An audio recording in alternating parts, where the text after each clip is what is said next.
મહાત્મા ગાંધીજી જીવનથી મરણ અંત સુધી એમના મુખે ભગવાન રામનું નામ હતું.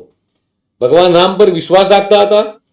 તેઓ મૃત્યુ વખતે પણ હે રામ એ શબ્દ એમના મોંમાંથી ઉચ્ચાર્યા હતા.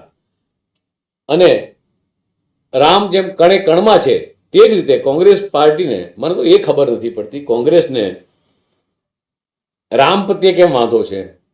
કોઈ પણ ગામનો વિકાસ થાય તો કેમ વાંધો છે?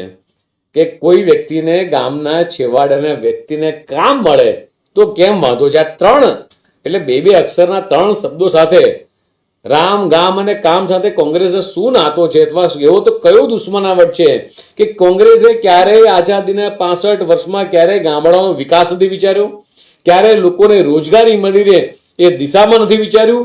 અને રામના નામથી તો ઓબ્વિયસલી આખા કોંગ્રેસને તકલીફ છે ભાઈ, એમના વડવાઓને તકલીફ હતી અને આજની જનરેશનને તકલીફ છે. મને તો એ ખબર નથી પડતી કે ભગવાન રામ ભારતમાં જન્મ્યા હતા, સનાતન ધર્મનો આખો ભારત દેશ છે, છતાંય કોંગ્રેસને વાંધો શેનો છે?